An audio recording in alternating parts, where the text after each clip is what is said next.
Assalamu alaikum. This is lecture 26 of Introduction to Psychology. Today we'll be talking about the second variety of motivation, and that is secondary motives.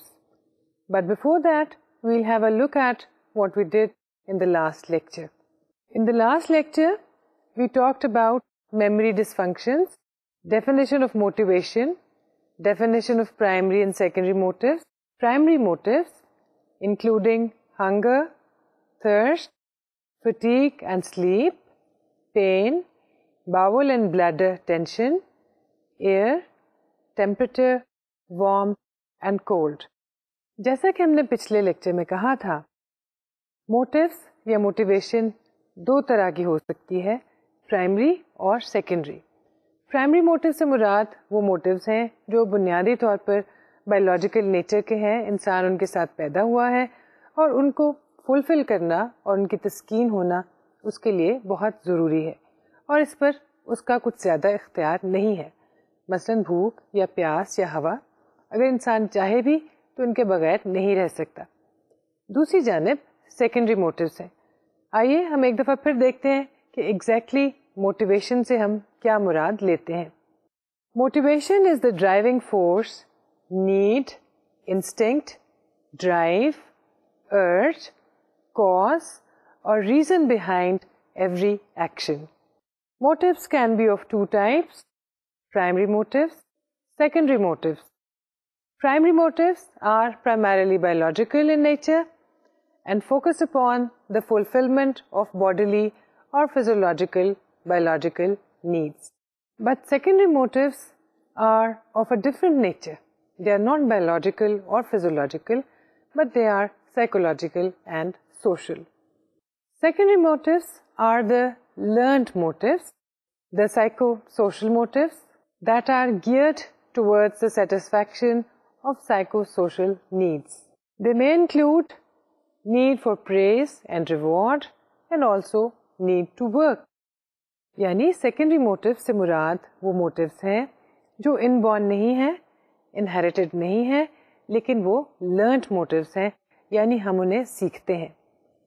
انہیں ہم کس طرح سے سیکھتے ہیں، کیوں کر سیکھتے ہیں، اس کے بہت سے باعث ہو سکتے ہیں.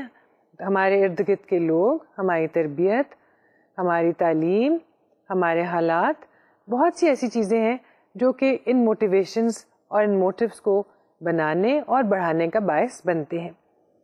بنیادی طور پر سیکنڈری موٹیوز یا لرن موٹیوز ہماری سائیکو سوشل نیڈس پر مبنی ہوتے ہیں. Psychological needs may be of different types and work. یہاں سے آپ نے اندازہ لگایا ہوگا کہ learned motives یا سیکھے گئے محرکات مختلف طرح کے ہو سکتے ہیں. ہم نے بعض اوقات ان کے بارے میں سوچا بھی ہوگا اور کئی دفعہ ایسا ہوا ہوگا کہ ہمیں سمجھ نہیں آئی ہوگی کہ کوئی خاص کام ہم نے کس وجہ سے کیا. اور اب آج کے بعد جب آپ غور کریں گے تو آپ سمجھ سکیں گے کہ ہمارے مختلف کام، مختلف بیہیویئرز اور مختلف طرح کی جدوجہد کے پیچھے کسی نہ کسی طرح کے سائیکولوجیکل موٹیوز ہوتے ہیں. The need for achievement. The need to achieve something, some object of desire, a goal or position or status. یعنی need for achievement جیسا کہ اس کے نام سے ظاہر ہے، کسی چیز کو حاصل کرنے کی ضرورت کا نام ہے. ہر انسان میں یہ خواہش موجود ہوتی ہے، یہ ضرورت موجود ہوتی ہے، کسی میں کم اور کسی میں زیادہ. لیکن ہمارے بہت سے اعمال، بہت سی حرکات اور بہت سے بیہیویئرز محض اس وجہ سے جنم لیتے ہیں کہ ان کے پیچھے اچیومنٹ کا موٹیو کار فرما ہوتا ہے. اچیومنٹ کسی خواہش کے حصول کی ہو سکتی ہے، کسی مادی چیز کے حصول کی، کسی گول کی، زندگی کے کسی بڑے مقصد کی، لیکن کسی نہ کسی طرح کی اچیومنٹ یا حصول ہمیں کوئی کام کرنے پر مجبور کر سکتا ہے. The source of satisfaction is not just the achievement of the goal, but the very act of striving for it too. یہاں پر یاد رکھنے کی بات یہ بھی ہے کہ محض کسی گول، کسی مقصد یا کسی مٹیریل آبجیکٹ کا حصول ہی ہمارے لیے موٹیویشن کا باعث نہیں ہوتا، بلکہ بہت سے لوگوں کے لیے اکثر اوقات اس گول کے حصول کے لیے، اس مقصد کو حاصل کرنے کے لیے جو کوشش کی جاتی ہے وہ بذات خود ایک موٹیویشن کا درجہ رکھتی ہے. ہو سکتا ہے کہ وہ مقصد حاصل ہونے پر آپ کو اتنی خوشی اور اتنی تقویت نہ ملے جتنی کہ اس کے لیے کوشش کرنے پر اور محنت کرنے پر آپ کو حاصل ہو رہی ہے. The level of the need for achievement varies from person to person. Some are high and some low achievers. Element of motive یا لوگ بہت زیادہ اچیومنٹ اورینٹیڈ ہوتے ہیں اور کچھ بہت کم, اور اس کے نتیجے میں ہم دیکھتے ہیں کہ کچھ لوگ ہائی اچیورز ہوتے ہیں اور کچھ لو اچیورز. انڈیویجول ڈفرینسز جیسے کہ اور بہت سی چیزوں میں پائے جاتے ہیں, اسی طرح سے اچیومنٹ موٹیویشن بھی لوگوں میں مختلف ہو سکتی ہے. اس کے پیچھے بہت سے ویریبل جو ہیں وہ کار فرما ہو سکتے ہیں. اس کے پیچھے کسی انسان کا بلیف, اس کی آئیڈیالوجی, اس کی ریلیجس ٹینڈنسیز اور اس کا اپنا علم جو ہے وہ موجود ہو سکتا ہے. کسی کے نظریے کے مطابق اچیومنٹ اور اس کی موٹیویشن بہت ضروری چیز ہو سکتی ہے اور کسی کے لیے شاید ایسا نہ ہو. یہاں پر آپ کے ذہن میں یہ سوال اٹھ سکتا ہے کہ اگر اچیومنٹ موٹیویشن ہماری زندگی میں اہمیت رکھتی ہے تو ہم کس طرح سے اندازہ لگا سکتے ہیں کہ میں یا آپ اچیومنٹ اورینٹیڈ ہیں یا نہیں, ہم میں اچیومنٹ موٹیویشن موجود ہے یا نہیں.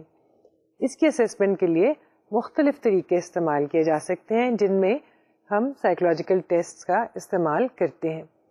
عام طور پر اس کے لیے پروجیکٹو ٹیسٹ استعمال ہوتے ہیں.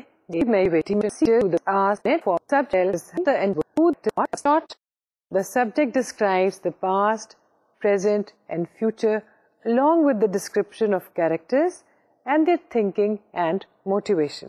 TAT ایک مشہور پروجیکٹو ٹیسٹ ہے جو کہ پرسنالٹی کی میجرمنٹ اور اسیسمنٹ کے لیے بھی استعمال کیا جاتا ہے. بنیادی طور پر اس کے ساتھ مرے کا نام ایسوسیٹڈ ہے, بعد میں اور بہت سے لوگوں نے بھی اس پر کام کیا. اس ٹیسٹ میں کچھ تصویریں جو کہ ایمبیگوس ہوتی ہیں, یعنی کلیئر کٹ نہیں ہیں, واضح نہیں ہیں, آپ کو دیکھ کر ایک دم احساس نہیں ہوتا کہ اس میں کیا ہو رہا ہے, وہ سبجیکٹ کو دکھائی جاتی ہے اور اس کو کہا جاتا ہے کہ وہ بتائیں کہ وہ اس میں کیا دیکھ رہا ہے, جو لوگ یا جو کردار نظر آ رہے ہیں وہ کون ہیں, ان کا آپس میں کیا رشتہ ہے, اس وقت پریزنٹ میں اس میں کیا واقعہ پیش آ رہا ہے اور اب آئندہ اس میں کیا ہونے والا ہے. اس کے علاوہ اسے معلوم کیا جاتا ہے کہ اس کے خیال میں یہ کردار جو یہاں پر دکھائی دے رہے ہیں ان کی اپنی خواہشات کیا ہیں, ان کی ڈیزائرز کیا ہیں اور ان کی موٹیویشن کیا ہے. ایسا کرنے میں بنیادی خیال اور بنیادی تھیوری یہ ہے کہ جب وہ شخص, وہ سبجیکٹ جس کی ہم بات کر رہے ہیں, یہ کہانی لکھے گا یا اس واقعے کو بیان کرے گا تو دراصل وہ اپنی خواہشات کو پیش کر رہا ہوگا اور ہمیں اس کی ہڈن موٹیویشن دکھائی دے جائے گی جس کے بارے میں وہ بظاہر بات نہیں کر رہا. Factors contributing to the need for achievement: parental treatment, expression of warmth for the child, as well as setting high standards for him or her, providing encouragement on becoming independent, and also high achieving siblings. کسی بھی بچے کی زندگی میں دو اہم factors ہیں جو کہ اس کی اچیومنٹ موٹیویشن میں اپنا کردار ادا کرتے ہیں, اور یہ کردار اپنا اثر بہت عرصے تک دکھاتا ہے. بچپن میں جو اثرات ہو چکے ہوتے ہیں وہ بڑی عمر میں بھی انسان میں ظاہر ہوتے ہیں. پیرنٹل ایٹیٹیوڈ بچے میں اچیومنٹ موٹیویشن پیدا کرنے کا بہت بڑا باعث ہو سکتا ہے. پیرنٹس اپنے بچے کے ساتھ اگر شفقت کے ساتھ, محبت کے ساتھ اور وارمتھ کے ساتھ پیش آئیں گے تو ایسے بچے زیادہ اچیومنٹ اورینٹیڈ ہوں گے. اس کے ساتھ ساتھ اگر بچے کی حوصلہ افزائی کی جائے, اس کے لیے ممکن مگر مشکل گولز بنائے جائیں اور اس کو ایسے گولز دیے جائیں جو کہ وہ آسانی سے حاصل نہیں کر سکتا مگر کر سکتا ہے, تو ایسا کرنے سے آہستہ آہستہ اس میں ایک سکسیس کا احساس ہوگا اور اس میں اچیومنٹ موٹیویشن پہلے سے زیادہ ہوگی. اس کے علاوہ جن بچوں کے سبلنگز یا بہن بھائی اعلیٰ اچیومنٹ کے مالک ہوتے ہیں یا اچیومنٹ اورینٹیڈ ہوتے ہیں, ایسے بچے خود بھی اچیومنٹ موٹیویشن میں زیادہ بڑھ چڑھ کر دکھائی دیتے ہیں. اس کے مقابلے میں جن خاندانوں میں اس چیز کو اچھا نہیں سمجھا جاتا یا وہ اچیومنٹ کی بجائے کسی اور چیز کی طرف راغب ہوتے ہیں, وہاں پہ عام طور پر بچے بھی اچیومنٹ اورینٹیڈ نہیں ہوتے. اچیومنٹ موٹیویشن تو ایک جانا پہچانا محرک یا موٹو ہے. اس کے علاوہ اور بہت سی چیزیں ہیں جو ہمارے لیے سائیکولوجیکل لیول پر موٹیویشن کا باعث بنتی ہیں. مثلا کیوریوسٹی یا تجسس. آپ کو شاید کبھی احساس بھی نہیں ہوا ہوگا کہ ہماری بہت سی ایکٹیویٹیز یا بہت سے بیہیویئرز محض اس وجہ سے جنم لیتے ہیں کہ ہم کسی چیز کے بارے میں کیوریوسٹی رکھتے ہیں, اور ایسا خاص طور پر ہمیں چھوٹے بچوں کے بیہیویئر میں دکھائی دیتا ہے. Curiosity, the natural desire and need to explore reality, to seek information and to make the unknown known. Why do children try to break toys and other objects into pieces? Why children ask questions about what they watch on television, see on roads, read from somewhere or listen from anyone? چھوٹے بچے سوال کیوں پوچھتے ہیں؟ چھوٹے بچے چیزوں کو توڑ کر ان کو الگ الگ حصوں میں بانٹ کر کیوں دیکھتے ہیں؟ انسان کیوں دنیا کے لمبے سفر پر نکل جاتا ہے اور نئی نئی جگہیں, نئی نئی دنیایں اور نئے نئے سیارے تلاش کرتا ہے اور ڈسکور کرتا ہے؟ تمام تر ایجادات کس طرح سے ہوئیں؟ نئی سے نئی ریسرچ اور نئی سے نئی معلومات کا ذخیرہ جو ہمیں ملتا ہے وہ کیوں کر ہوتا ہے؟ یقیناً اس میں اور بھی بہت سی موٹیویشنز ہوں گی, لیکن ایک بہت بڑا ہاتھ اس میں کیوریوسٹی کی موٹیویشن کا ہے. بچے سوال اسی لیے پوچھتے ہیں کیونکہ وہ کیوریس ہیں, اور بڑے ایجادات اسی لیے کرتے ہیں کیونکہ ان میں تجسس کا جذبہ پایا جاتا ہے. It is all their curiosity and need to explore in order to find answers to every what, why and how. Curiosity is inborn, found in both humans and animals, but is learned as well. Parents encourage their children's curiosity by satisfying their inquisitiveness. Schools also play an important role. The teaching methodology adopted may encourage or discourage curiosity. یہاں پر بھی آپ نے غور کیا ہوگا کہ جیسے کہ اچیومنٹ موٹیویشن میں والدین کا اور بہن بھائیوں کا ہاتھ ہو سکتا ہے, اسی طرح سے کیوریوسٹی کو بھی بڑھانے میں, اس کو پالش کرنے میں اور اس کو شارپ کرنے میں ہمارے ارد گرد کے لوگوں کا بہت کردار ہے. یوں تو کیوریوسٹی انسان میں یا جانور میں پیدائشی طور پر موجود ہوتی ہے, لیکن اس کو سیکھا جا سکتا ہے, اس کو بہتر بنایا جا سکتا ہے, اور اس کی مدد سے بہت سے نئے کام کیے جا سکتے ہیں. اگر والدین بچوں کو انکریج کریں, ان کے سوالوں کے جواب دیں, اگر ٹیچرز اپنی ٹیچنگ میتھڈالوجی میں بچوں کی سوالوں کی تسکین کا اہتمام کریں, ان کو نئی نئی چیزیں دکھائیں, تو بچے میں کیوریوسٹی اور بڑھے گی, اور اس کی سیٹسفیکشن ہونے سے اس کو نیا علم حاصل کرنے میں زیادہ مزہ آئے گا.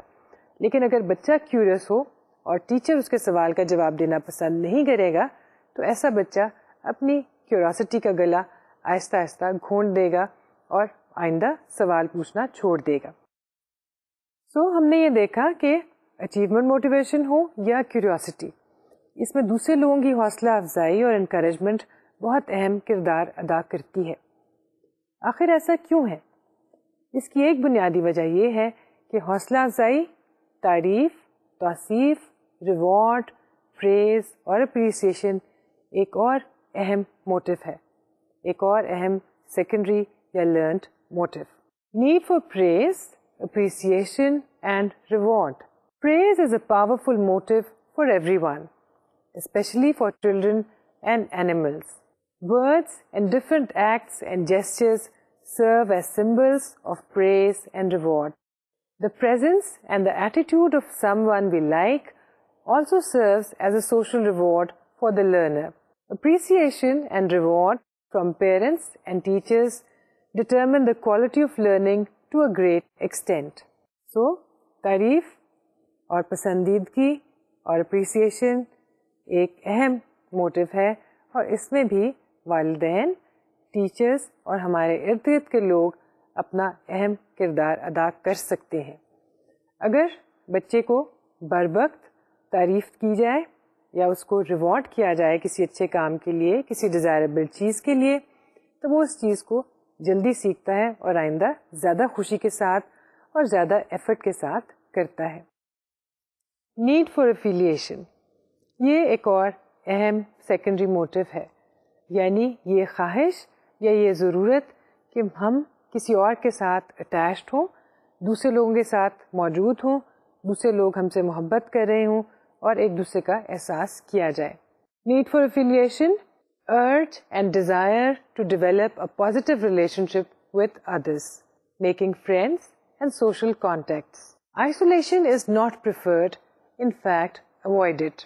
Need for affiliation, جہاں پہ ہمیں یہ خواہش ہے کہ ہم دوسرے لوگوں کے نزدیک ہوں, ہمارے دوست ہوں, ہماری کوئی چاہت موجود ہو اور ہم ایک دوسرے کے لیے کچھ کر سکتے ہوں, اس کے ساتھ ساتھ اس میں ایک اور پہلو بھی شامل ہے اور وہ یہ ہے آئسولیشن سے بچنے کا پہلو. جہاں انسان دوسروں کے ساتھ رہنا پسند کرتا ہے وہیں پر تنہائی اس کے لیے ایک سزا بن سکتی ہے, اور اس کی موٹیویشن میں یہ بھی شامل ہو جاتا ہے کہ میں تنہائی سے بچوں, آئسولیشن سے بچوں اور دوسروں کے نیگیٹو رویوں کا نشانہ بننے سے محفوظ رہوں. Some gender differences have been observed in need for affiliation. Females spend more of their time among friends as compared to males. Although the need for affiliation is a universal phenomenon, cultural differences do exist in its expression. Some cultures have more group cohesiveness than others. Need for affiliation تمام انسانوں میں پائے جانے والا ایک جذبہ ہے یا ایک طرح کی موٹیویشن ہے, لیکن اس کے اظہار میں کلچرل ڈفرینسز ہو سکتے ہیں. As we said, some cultures are more group cohesive and some are not.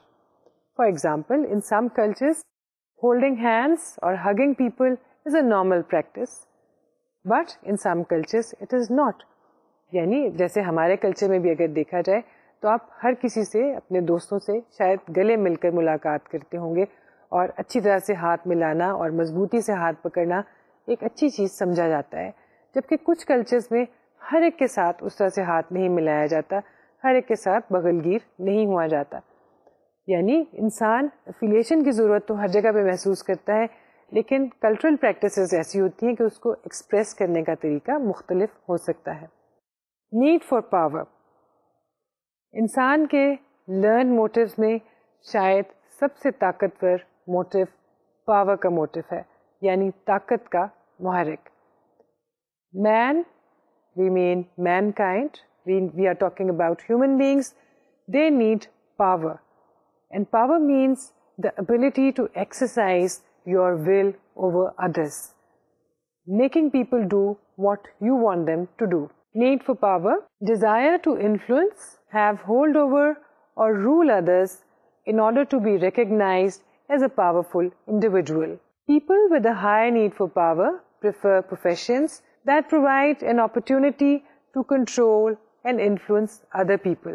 جن لوگوں میں نیڈ فار پاور زیادہ ہوتی ہے یا پاور کی موٹیویشن زیادہ پائی جاتی ہے, وہ شروع سے ہی اس کا اظہار کسی نہ کسی طرح سے کرتے رہتے ہیں, اور جب وہ ایک تعلیمی میدان سے نکل کر پروفیشنل فیلڈ میں آتے ہیں تو بھی وہ ایسے پروفیشنز کا انتخاب کرتے ہیں جس میں وہ دوسروں سے بالا تر ہو کر دکھائی دیں. ان لوگوں کو ایڈمنسٹریٹو جاب زیادہ اچھی لگتی ہیں, مینیجیریل پوزیشن زیادہ اچھی لگتی ہیں, یہ کسی کے ماتحت کام کرنا پسند نہیں کرتے, اور عام طور پہ ایسی جگہوں کا یا ایسی ورک پلیس کا انتخاب کرتے ہیں جہاں ان کے ماتحت بہت سے لوگ کام کر رہے ہوں. Gender differences do exist. Men exhibit and experience more of need for power than women. Women tend to be more socially restrained and traditional and less tempted by challenges. اور عورتوں میں عام طور پر need for power مردوں کی نسبت کم دکھائی دیتی ہے, لیکن اب ہم دیکھتے ہیں کہ کیونکہ سوسائٹی بہت کمپیٹیٹو ہوتی جا رہی ہے تو بہت سی عورتوں میں بھی need for power زیادہ نمایاں طور پر ہمیں مل جاتی ہے, لیکن مردوں کے مقابلے میں عورتوں میں نیڈ فار پاور کم دیکھی گئی ہے. عورتیں عام طور پہ کمپٹیشن میں حصہ لینا کم پسند کرتی ہیں, اور اس کے ساتھ ساتھ عام طور پہ وہ ایسی جابس پسند نہیں کرتی جس میں بہت زیادہ چیلنجز انوالوڈ ہوں اور بہت زیادہ کمپٹیشن انوالوڈ ہو. ریسرچ میں یہ دیکھا گیا ہے کہ عورتیں وہ جابس پسند کرتی ہیں جو ایک اسموتھ رننگ کے ساتھ چلتی ہوں, جبکہ مرد اس چیز کو اتنا پریفر نہیں کرتے. ان کے خیال میں پاور زیادہ امپورٹنٹ ہے, اس کی بجائے اگر ان کو بہت سے مسائل پیش آ رہے ہوں تو ان کو حل کرنا وہ اتنا ناپسند نہیں کریں گے. ورک یا کام ایک اور موٹیویشن کا باعث ہے. ہمارے سوشل موٹیویشن میں یا سائیکولوجیکل موٹیویشن میں جہاں اچیومنٹ موجود ہے, جہاں کیوریوسٹی ہے, جہاں پہ افیلیشن اور پاور کی ضرورت ہے, وہیں پہ بہت سے لوگوں کے لیے ان کے تمام تر بیہیویئر یا زیادہ تر بیہیویئر کا باعث ورک موٹیویشن ہوتی ہے. یعنی آپ سوچ سکتے ہیں کہ ایسے لوگ جو اس وجہ سے کام کر رہے ہوں کیونکہ کام بذات خود ان کے لیے موٹیویشن کا درجہ رکھتا ہے, کوئی اور چیز نہیں. یعنی وہ افیلیشن یا اچیومنٹ کے خیال سے کام نہیں کر رہے, نہ ہی کیوریوسٹی کی وجہ سے, لیکن کام بذات خود ان کے لیے ایک موٹیویٹنگ فورس ہے. People spend a major part of their lives in work, and that is why it is considered to be one of the motivating forces. Work serves as a powerful motive because it satisfies other needs and motives as well. Biological needs like hunger, shelter, etc. It also satisfies sense of achievement, affiliation, and decision making. So what we are saying is that work itself is a motive, and it is a motive or a source of motivation because it leads to the satisfaction of many other motives, including affiliation, including biological needs, and including achievement. So this was about what different secondary motives are and what psychological and social factors can become a cause of motivation or the driving force for a person. Here the next question should be, how can we explain motivation? Motivation جو ہے اس کو ہم کس طرح سے بیان کر سکتے ہیں, موٹیویشن کیا چیز ہے, موٹیویشن کس طرح سے جنم لیتی ہے, اور اس کو مختلف سائیکالوجسٹ کس طرح سے بیان کرتے ہیں. مختلف تھیورسٹ نے اور مختلف سائیکالوجسٹ نے موٹیویشن کو مختلف طرح کے پرسپیکٹو سے دیکھا ہے اور اس کو بیان کیا ہے. کچھ کے نزدیک بایولوجیکل نیڈس زیادہ اہمیت رکھتی ہیں, کچھ کے نزدیک سائیکولوجیکل نیڈس یا سوشل نیڈس, اور کچھ کے نزدیک ان مختلف نیڈس کی یا مختلف ضروریات کی اور خواہشات کی درجہ بندی کی جا سکتی ہے, اور اس درجہ بندی میں بایولوجیکل نیڈس بھی آ جاتی ہیں, سوشل, سائیکولوجیکل, کلچرل, ایستھیٹک بھی. We can find at least 6 explanations of motivation in the psychological literature. Instinct approaches, drive reduction approaches, arousal approaches, incentive approaches, cognitive approaches, and Maslow's hierarchy of needs. Different approaches that focus upon the biological, social, and cognitive and psychological factors. First of all, we'll talk about the instinct theory. There is a biologically determined behavior pattern that we are born with, known as instincts. Biological variables drive our behavior. All humans and animals exhibit certain innate tendencies which are fixed, predetermined, and unlearned. Different behaviors are respective responses to specific instincts. Instincts are essential for the survival of the species. Instincts provide energy for action, thus directing organisms' behavior. یعنی ہم یہ کہہ رہے ہیں کہ instincts ان born tendencies ہیں, ہم ان کے ساتھ پیدا ہوتے ہیں. دوسرے لفظوں میں ہم یہ کہہ رہے ہیں کہ ہماری موٹیویشن کا باعث ایسے فیکٹرز ہیں جو پری ڈیٹرمنڈ ہے, فکس ہے اور لرنڈ نہیں ہے. اور اس کا مزید یہ نتیجہ نکالا جا سکتا ہے کہ یہ ہمارے اختیار میں نہیں ہے بلکہ ہم ان کے مطابق چلتے ہیں. کسی حد تک یہ بات ٹھیک بھی ہے, ہماری بہت سی موٹیویشنز جو کہ انسٹنکٹس پہ بیس کر کے ہیں وہ ہمارے اختیار سے باہر ہیں, لیکن ہمارے لیے ایک مین موٹیویٹنگ فورس کا درجہ رکھتی ہیں. بہت سے لوگوں کے لیے مثلاً خوراک ایک بہت اہم موٹیویشن ہو سکتا ہے, بہت سے لوگوں کے لیے فزیکل ایکسرسائز ایک اہم چیز ہو سکتی ہے, اور اسی طرح کے اور بہت سے محرکات. But this theory has been criticized by other people on various grounds. Shortcomings of instinct approaches. 1. Which are the primary and power instincts? 18 as William McDougall said, or 5759 as Bernard proposed. سب سے پہلا سوال تو یہی ہے کہ instincts کیا ہے اور کون کون سی ہیں. ہمیں یہ آئیڈینٹیفائی کرنا مشکل ہے کہ انسان میں یا کسی جاندار میں کون کون سی انسٹنکٹس ہیں. ایک طرف تو میکڈوگل جیسے لوگوں نے جنہوں نے کہ انسٹنکٹس پہ بہت شروع میں کام کیا اور بہت زیادہ کام کیا, انہوں نے 18 انسٹنکٹس گنوائی. دوسری طرف ایسے بھی لوگ ہیں جنہوں نے انسٹنکٹس کی تعداد ہزاروں میں بتائی. تو پہلا کرٹیسزم تو یہی ہے کہ ہم اسی بارے میں کلیئر نہیں ہے کہ کون کون سی چیزیں, ہمارے کردار کے کون کون سے پہلو انسٹنکٹ سمجھے جانے چاہیے انبورن سمجھے جانے چاہیے, پری ڈیٹرمنڈ اور فکسڈ سمجھے جانے چاہیے. 2. If instincts are the main driving force, then how come different people behave differently under the influence of the same instinct? For example, hunger or heat. اگر یہ مان لیا جائے کہ انسٹنکٹ ہی مین ڈرائیونگ فورس ہے اور تمام لوگوں کے تمام تر بیہیویئرز اسی فورس کی وجہ سے موٹیویٹ ہوتے ہیں, تو پھر ایسا کیوں ہے کہ مختلف لوگ ایک ہی انسٹنکٹ کے اثر کے تحت مختلف طرح سے بیہیو کرتے ہیں؟ مثال کے طور پر بھوک تو سب لوگوں کو لگتی ہے, سب لوگوں کو آپ 12 گھنٹے کے لیے بھوکا رکھ دیجئے, لیکن جب کھانا سامنے آئے گا تو سب لوگ ایک طرح سے بیہیو نہیں کریں گے. کچھ لوگ اس کی طرف جھپٹیں گے, کچھ بھاگیں گے, کچھ انتظار کریں گے. اسی طرح سے ہیٹ, تمام لوگوں کے لیے ارد گرد کا ٹیمپریچر ایک سا ہوتا ہے, لیکن تمام لوگ ایک طرح سے بیہیو نہیں کرتے. 45 کے ٹیمپریچر میں کچھ لوگ بہت زیادہ اگریسو ہو جائیں گے, کچھ ایجیٹیٹڈ ہو جائیں گے, کچھ خاموش ہو جائیں گے, کچھ ڈپریس ہو جائیں گے. ضروری نہیں کہ سب کے سب لوگ ایک ہی طرح سے پرفارم کریں, ایک ٹیسٹ پر ایک سا ہی اسکور لیں. سو یہ ایک دوسرا کرٹیسزم ہے انسٹنکٹ تھیوری کے بارے میں جو کہ خاصی اہمیت رکھتا ہے, اور اس کی کوئی خاص واضح ایکسپلینیشن سامنے نہیں آئی. Another important criticism against the instinct theory is that there are so many human behaviors which are guided by motivation which does not seem to have any relationship with the instincts or biological needs. ایسے بہت سے behaviors ہم کرتے ہیں, ایسے بہت سے کام ہم کرتے ہیں جن کی پش پر ہمیں کوئی biological motive یا need نظر نہیں آتی. مثلاً دوسروں کی مدد کرنا, مثلاً آگ میں گھرے ہوئے کسی شخص کو آگ میں سے نکالنا, یا بلندی سے پیراشوٹ کے ذریعے چھلانگ لگانا. ان سب میں کسی بایولوجیکل نیڈ کی سیٹسفیکشن ہمیں دکھائی نہیں دے رہی. اسی طرح کے خیالات اور اسی طرح کے کرٹیسزم کے باعث اور بہت سی تھیریز موٹیویشن کے بارے میں ہمارے سامنے آتی ہیں. Another important theory is drive reduction theory. Drive reduction theory, our biological, physiological needs create an aroused or tension-producing state that motivates us to fulfill them. When the basic biological requirements are lacking and the need is unfulfilled, then the drive or arousal is produced in the organism, energizing it to obtain the requirement in order to satisfy the need. Drive can be defined as an arousal or motivational tension that provides energy for action or behavior. آسان لفظوں میں ہم یہ کہہ سکتے ہیں کہ ہماری بایولوجیکل نیڈس ہیں جن کی فلفلمنٹ ضروری ہے.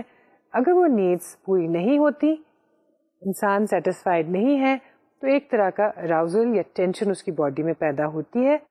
اس ٹینشن کو ریڈیوس کرنا, اس اراؤزل کو کم کرنا ایک موٹیویٹنگ فیکٹر ہے, جس کی وجہ سے ہم بہت سے کام کرتے ہیں, اور ان کاموں کی وجہ سے, ان بیہیویئرس کی وجہ سے وہ ٹینشن کم ہو جاتی ہے, کیونکہ اس بیہیویئر کی وجہ سے ہماری وہ نیڈس پوری ہو جاتی ہیں. ایسا کیوں کر ہوتا ہے؟ اس میں ایک اہم کردار ہمارے ایک ایسے سسٹم کا ہے جس کا ذکر ہم پہلے کر چکے ہیں, اور وہ ہے ہومیوسٹاسس, یعنی باڈی میں ایک شروع کا ابتدائی درجے کا بیلنس ہمیشہ قائم رکھنا, اور باڈی کو اس سے گرنے یا اس سے بہت اوپر نہ جانے دینا. Homeostasis, a stable, well-maintained state of internal biological balance is required for the proper functioning of the body. Homeostasis is the process whereby this balance is maintained. یعنی ہماری ڈرائیوز اور پھر ڈرائیو ریڈکشن میں ہومیوسٹاسس اہمیت رکھتا ہے. اور اگر آپ کو یاد ہو, ہومیوسٹاسس کا تعلق کسی حد تک ہائپوتھیلمس سے ہے, اس چیز کا ذکر ہم پہلے کر چکے ہیں. باڈی میں یہ ٹینڈنسی ہے کہ ایک بیلنس مینٹین کیا جائے. دوسری طرف اس بیلنس کو مینٹین کرنے کے لیے اس بات کی ضرورت ہے کہ تمام بنیادی ضروریات, نیڈس پوری ہوں اور ان کی سیٹسفیکشن ہو. جب وہ نیڈس پوری نہیں ہوتی, ڈسسیٹسفیکشن کی سٹیج آتی ہے, تو اراؤزل اور ٹینشن پیدا ہوتا ہے, اور اس اراؤزل اور ٹینشن کو کم کرنا ہومیوسٹاسس کے لیے ضروری ہے. اور یوں یہ تناؤ یا ٹینشن یا اراؤزل موٹیویشن کا درجہ رکھتا ہے اور ہمارے مختلف بیہیویئرس کا باعث بنتا ہے. Primary and secondary drives. Primary drives, these are entirely biological in nature, that is hunger, thirst, sleep, sex, air, etc. Primary drives are satisfied by reducing the underlying needs. For example, hunger followed by food, thirst followed by water. Secondary drives, these are psychological as well as social in nature. Prior learning and experiences are what brings about such needs. For example, academic achievement. So, جیسے کہ ہم نے پہلے کہا تھا motives بھی secondary بھی ہوتے ہیں, پرائمری بھی ہوتے ہیں. اسی طرح سے جب ہم ڈرائیو ریڈکشن کی بات کر رہے ہیں تو ڈرائیوز بھی پرائمری بھی ہیں اور سیکنڈری بھی. پرائمری ڈرائیوز بایولوجیکل ڈرائیوز ہیں, بایولوجیکل نیڈز ہے, اور سیکنڈری جو ہے وہ سوشل اور سائیکولوجیکل.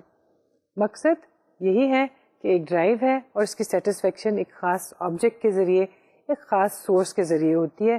وہ سیٹسفیکشن ہو جائے تو ایک ہومیوسٹیٹک بیلنس قائم رہتا ہے اور انسان پرسکون حالت میں رہتا ہے.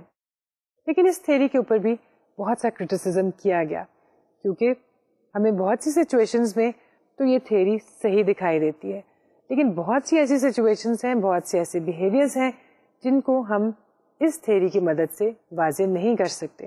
جیسا کہ ہم نے پہلے کہا تھا, ایسے بیہیویئرز جن میں ہمیں کسی بھی انسٹنکٹ, کسی بھی ڈرائیو, کسی بھی بایولوجیکل موٹیو کا کہیں دور دور تک بھی نشان دکھائی نہیں دیتا, لیکن وہ کام کرنے والے شخص کے لیے ایک بہت بڑی موٹیویشنل فورس ہوتی ہے.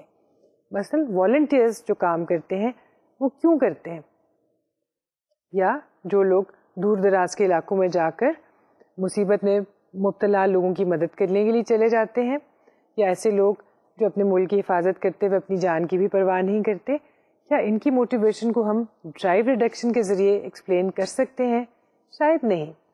Other criticisms. What about behaviors directed towards maintenance and even heightened arousal? What about curiosity or risk-taking behaviors? Is our behavior guided by drive reduction alone or by our goals too? یہاں پہ ایک اور دلچسپ پہلو جو سامنے آتا ہے کہ ایک طرف تو ہم بات کر رہے ہیں کہ ڈرائیوز کی ریڈکشن ہی ہمارے لیے یا اراؤزل کی کمی ہی ہمارے لیے موٹیویشن کا درجہ رکھتی ہے. دوسری جانب ہمیں ایسے لوگ دکھائی دیتے ہیں جن کی موٹیویشنل فورس اور جن کی خوشی اسی چیز میں پنہاں ہے کہ وہ ہر وقت ایکسائٹمنٹ کی حالت میں رہیں, ہر وقت وہ تھرل میں مبتلا رہیں اور اپنے اراؤزل لیول کو ہر وقت بلند رکھیں. ایسے لوگ جو طرح طرح کے مشکل کرتب سیکھتے ہیں, بہت سے مختلف مشکل مقامات پر ٹریکنگ کے لیے چلے جاتے ہیں, اسکائی ڈائیورز بن جاتے ہیں, یا انڈر واٹر کئی گھنٹے کئی دن گزارنا پسند کرتے ہیں, ان کی موٹیویشن کو ہم کس طرح سے ایکسپلین کریں گے. اسی لیے ایک اور تھیوری موٹیویشن کو بیان کرنے کے لیے اور اس کے ایکسپلینیشن کے لیے پیش کی گئی, جن کو ہم اراؤزل تھیوریز کے نام سے جانتے ہیں.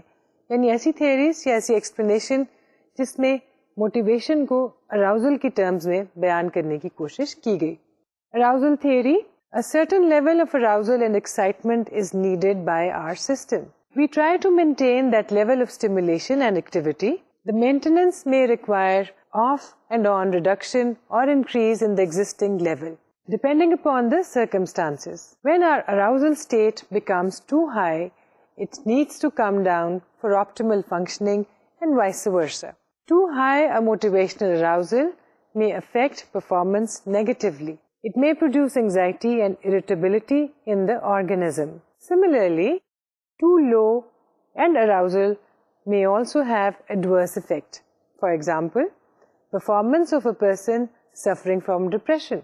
So, arousal یا ایک طرح کی اوپر جانے کی کیفیت جو ہے انسان کے لیے موٹیویشنل فورس کا درجہ رکھتی ہے, لیکن اس کے لیے گو کہ کوئی خاص حد مقرر نہیں ہے, مگر پھر بھی یہ خیال کیا جاتا ہے کہ کسی خاص حد تک اراؤزل ہمارے لیے اچھا ہے اور اس کے بہت زیادہ یا بہت کم اراؤزل انسان کے لیے مسائل کا باعث بن سکتا ہے. کوئی ایکٹیویٹی کرنے کے لیے, کسی کھیل میں حصہ لینے کے لیے, کسی ریس میں جیتنے کے لیے یا کسی امتحان میں کامیاب ہونے کے لیے اراؤزل اور اس کی بنیاد پر کی جانے والی محنت بہت اہم ہے. دوسری طرف اگر اراؤزل لیول بہت کم ہو جائے تو وہ انسان کو ڈپریشن کی حد تک لے جا سکتا ہے. لیکن بہت زیادہ اراؤزل بھی انسان کی پرفارمنس کو بری طرح سے متاثر کرتا ہے اور اراؤزل زیادہ ہو جاتا ہے اور پرفارمنس گر جاتی ہے. A consistent, well-balanced and leveled arousal is needed for the optimal functioning. For example, in case of exams, athletics and interviews. اسی طرح سے ایک اور تھیری جو کہ موٹیویشن کو ایکسپلین کرنے کے لیے بیان کی گئی وہ ہے انسینٹو تھیری. ابھی تک ہم لرننگ کے بارے میں بہت دفعہ بات کر چکے ہیں, خاص طور پہ آپرینٹ کنڈیشننگ کے بارے میں, اور اس تھیری کو اگر آپ نے سمجھ لیا ہے تو آپ کو نام ہی سے معلوم ہو جائے گا کہ انسینٹو تھیری کیا ہوگی. اگر آپ کو یاد ہو آپرینٹ کنڈیشننگ ماڈل میں ہم نے کہا تھا کہ کسی بیہیویئر کے کانسیکوینسز ڈٹرمن کرتے ہیں کہ وہ بیہیویئر دوبارہ ظاہر ہوگا یا نہیں. یعنی the consequences of behavior will determine whether or not the person will repeat that behavior again, and those consequences can be in terms of reward or punishment or in terms of no reinforcement or no response or no consequence. Incentive theory اس میں سے reward کی طرف focused ہے.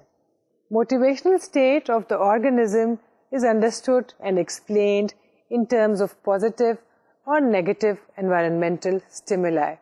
As opposed to the drive reduction and arousal theory, this theory explains motivation in terms of external events that stimulate, energize the organism's behavior, rather than innate instincts or drives. Characteristics of the external environment are important variables in a person's motivation. یعنی incentive theory میں ہم کسی internal need یا internal drive یا instinct کی بات نہیں کر رہے. ہم یہ کہہ رہے ہیں کہ ہمارا بیہیویئر ایکسٹرنل فورسز کی وجہ سے متاثر ہوتا ہے. انوائرمنٹل فیکٹرز یا سرکمسٹانشل فیکٹرز یا ویریبلس, یہ وہ چیزیں ہیں جو کہ ڈٹرمن کریں گی کہ ہم کوئی کام کریں گے یا نہیں. باہر سے آنے والی نیگیٹو اسٹیمولیشن ہمارے بیہیویئر کو روک سکتی ہے, اور اگر ہمیں پازیٹیو اسٹیمولیشن مل رہی ہے تو ہم انکریج ہو سکتے ہیں اور شاید ہم وہ بیہیویئر دوبارہ دہرائیں گے. Incentives are rewards that energize and drive our behavior. Anything that provides us with a reward triggers motivation for action. Incentives may generate behavior even in the absence of an active, unsatisfied instinct or drive. For example, how can we eat a bowl full of ice cream even when our stomach is full after a heavy meal? یعنی incentive جو ہے ہمیں بہت سے کام کرنے پر آمادہ کر سکتا ہے. انسٹنکٹ تھیوری اور ڈرائیو ریڈکشن تھیوری کو دیکھا جائے تو اس میں ہمارا ٹارگیٹ یہ تھا کہ ہمارے کچھ بایولوجیکل نیڈس ہیں, ان کی سیٹسفیکشن کی ضرورت ہے, اور اگر وہ سیٹسفائی ہو جائیں گی تو ہم ایک سکون کی حالت میں آ جائیں گے. لیکن ہم دیکھتے ہیں کہ اگر کسی شخص نے پیٹ بھر کر کھانا کھایا ہو لیکن اس کو کہا جائے کہ تمہیں انعام دیا جائے گا اگر تم ایک پورا پیالہ آئس کریم کا کھا لو, تو وہ کھا لے گا. یہ بیہیویئر بھوک لگنے کی وجہ سے نہیں ہے, انسینٹیو کی وجہ سے. لیکن ہم دیکھ سکتے ہیں کہ بہت سے بیہیویئرز میں انسینٹیوز بھی ہوتے ہیں اور ڈرائیو بھی اپنی جگہ پہ ہوتی ہے, اور بعض اوقات دونوں ہی شامل ہوتے ہیں. اینی وے, اس تھیوری پر, انسینٹیو تھیوری پر بھی کچھ کرٹیسزم کیا گیا, اور جس کے نتیجے میں بعد میں آنے والی تھیوریز ہمارے سامنے دکھائی دی. Criticism against incentive theory.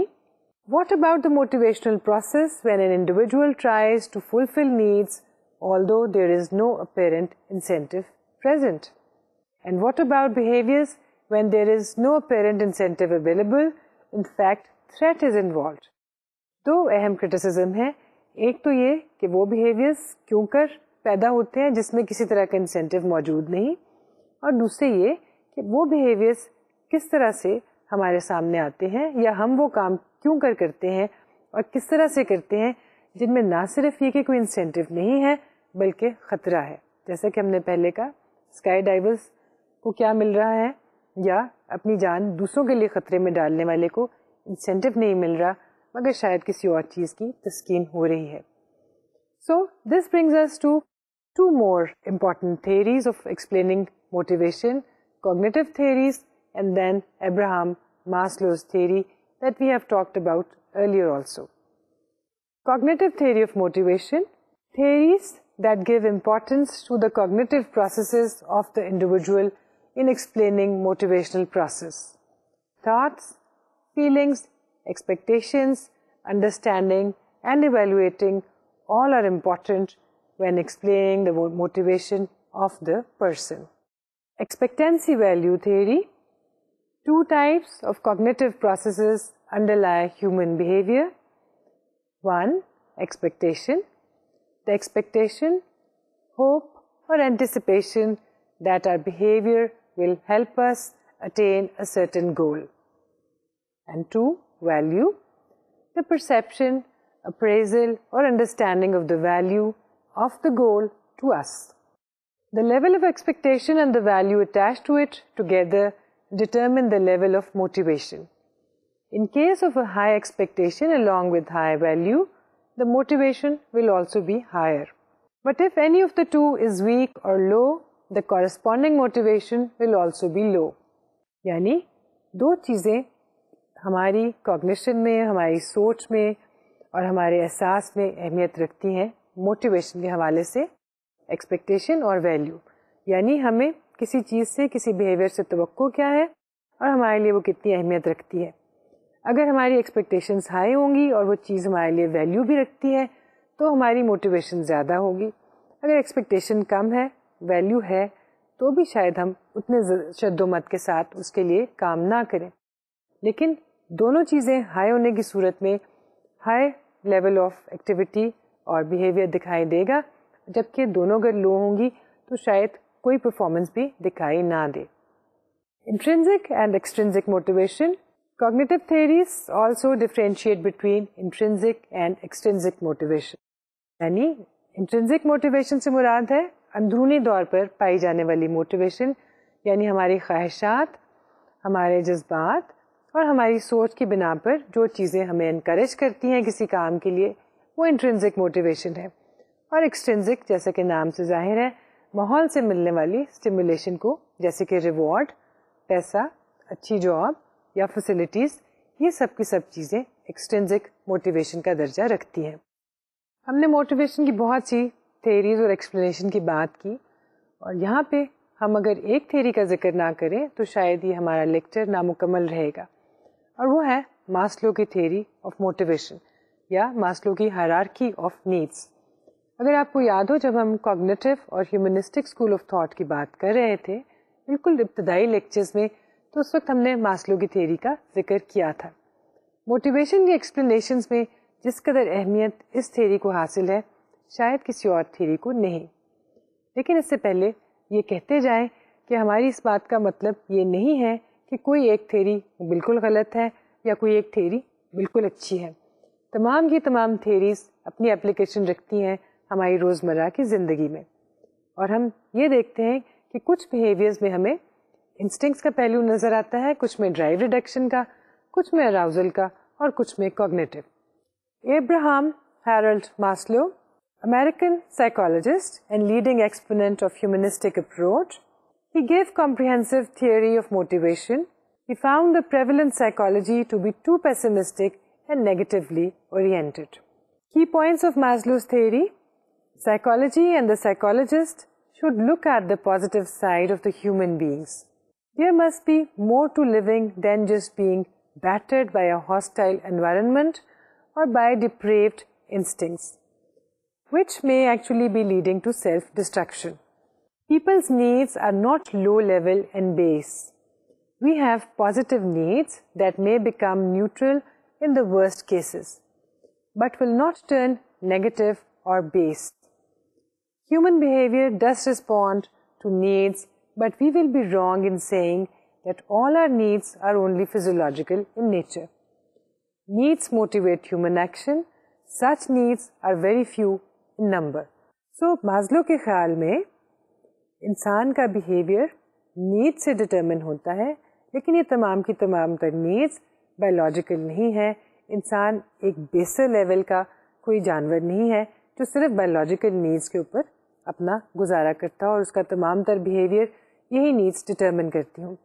اس کے خیال میں ہماری نیڈس ایک ہائرارکی کی شکل میں ترتیب دی جا سکتی ہیں، جس کی بیس میں بایولوجیکل نیڈس ہے، اور آہستہ آہستہ جیسے جیسے اوپر جاتے جائیں سائیکولوجیکل نیڈس اور افیلیشن کی نیڈس آتی ہیں، اور ہائر آرڈر نیڈس پر جا کر یہ پیرامڈ ختم ہو جاتا ہے.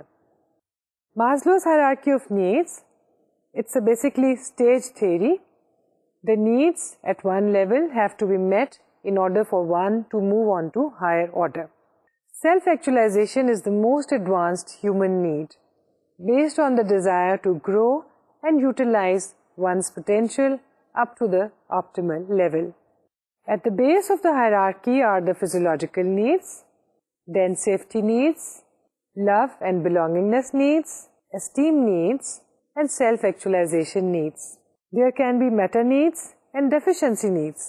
If we look into the details, there are biological needs at the base, then safety needs, attachment needs, esteem needs, cognitive needs, aesthetic needs, self-actualization needs, and transcendence, spiritual needs. So, Maslow نے ہماری needs کی ایک ترتیب بیان کی hierarchy کی form میں. سب سے اہم نیڈ سب سے اوپر ہے اور سب سے کم اہم نیڈ بیس پر، یعنی بایولوجیکل نیڈ سب سے آخر میں آتی ہیں اور سیلف ایکچولائزیشن اور ٹرانسینڈنس کی نیڈ سب سے اوپر. لیکن اہم ترین بات یہ ہے کہ ان کے کہنے کے مطابق جب تک بیس کی نیڈس پوری نہیں ہوں گی انسان اوپر کے درجے کی ہائر آرڈرڈ نیڈس کی طرف نہیں جائے گا. جب تک آپ نے کھانا نہیں کھا لیا ہوگا، آپ کے پاس شیلٹر نہیں ہوگا، تب تک آپ کو شاید بلانگنگنیس کی ضرورت اس قدر محسوس نہ ہو. اور جب آپ کے پاس بیسک نیڈس ہو، بلانگنگنیس ہو، تو پھر آپ کریٹیوٹی کی طرف جائیں گے اور کریٹیوٹی سے اسپرچل ٹرانسینڈنس کی طرف. یعنی اہم ترین نیڈ یقیناً اہم ترین ہے، لیکن اس کے پورا ہونے کے لیے سب سے بنیادی ضرورت کا پورا ہونا بہت اہمیت رکھتا ہے. آج ہم نے موٹیویشن کے بارے میں بات کی. آئندہ لیکچر میں ہم اسی قسم کے ایک اور دلچسپ موضوع پر بات کریں گے، تھنکنگ کے بارے میں اور ایموشنس کے بارے میں، اور ہم دیکھیں گے کہ کس طرح سے بہت سے آتھرز نے اور سائیکالوجسٹ نے ایموشن کو سمجھا ہے، ایکسپلین کیا ہے اور اس کو بیان کیا ہے کہ اس میں کون کون سے ایلیمنٹس سائیکولوجیکل اور فزیولوجیکل ایلیمنٹس شامل ہیں. تب تک کے لیے اپنا خیال رکھیے. اللہ حافظ.